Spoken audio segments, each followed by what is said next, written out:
Le soleil vient à peine de se lever dans la forêt de Drabo, au sud du Bénin. C'est le moment pour les singes à ventre roux d'aller chercher de quoi se nourrir. Fruits, insectes. Aller voir s'épouiller tranquillement, on en oublierait presque qu'ils sont les derniers de leur espèce.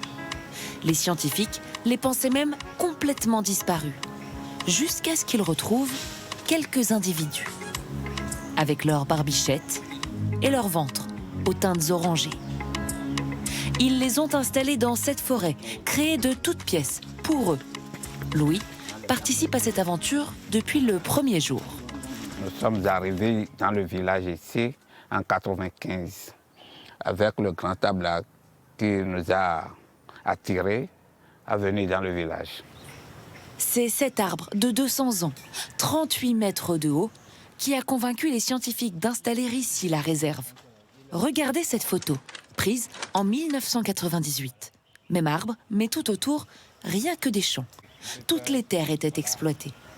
Pendant des années, les hommes ont abattu les forêts pour trouver de l'espace. Ils ont aussi détruit l'habitat naturel de ces animaux. Ils sont inscrits comme espèces en danger critique d'extinction, parce que dans le monde entier, il en vit moins de 1000 individus. La principale cause, c'est dû au fait que leur habitat est détruit à la recherche de terres cultivables, à la recherche d'habitation.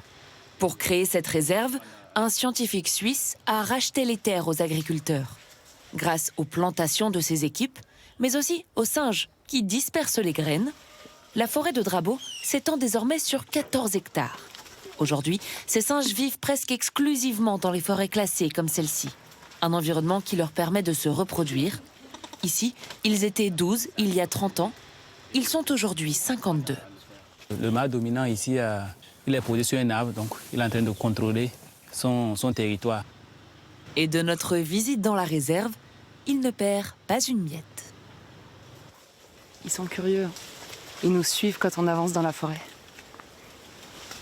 Afin d'assurer la survie de l'espèce, la forêt doit être constamment entretenue.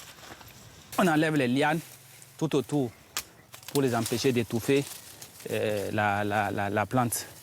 Afin d'éloigner les visiteurs indésirés, ils ont fait de cette forêt une forêt sacrée, protégée par une divinité. Ils savent qu'il ne faut pas y rentrer, il ne faut pas s'introduire n'importe comment. Des croyances qui permettent de limiter la chasse de ces animaux. La forêt se trouve aux abords directs d'un village. Tout autour, des maisons, des animaux domestiques. Je suis en train de fermer la maison des singes du sanctuaire pour que les animaux, les chèvres et autres ne pénètrent pas. On va de l'autre côté. Empêcher les autres animaux de rentrer dans la réserve, c'est une chose. Impossible en revanche d'empêcher les singes d'en sortir. Et ils laissent quelques traces sur leur passage. Bonjour Basile. Nous sommes venus faire les constats, les dégâts causés par les singes. Donc, les singes ont tout détruit. Comme l'année dernière, ils ont recommencé cette année. J'ai besoin d'un dédommagement. Je ne vais pas continuer à labourer pour rien. faut pas surtout leur faire du mal, faut pas tirer sur eux. On va compenser tous les dégâts qu'ils ont causés. Les équipes font tout pour que la cohabitation se passe le mieux possible entre les hommes, les animaux et la nature, afin de voir prospérer ces espèces et peut-être réussir à les sauver de l'extinction.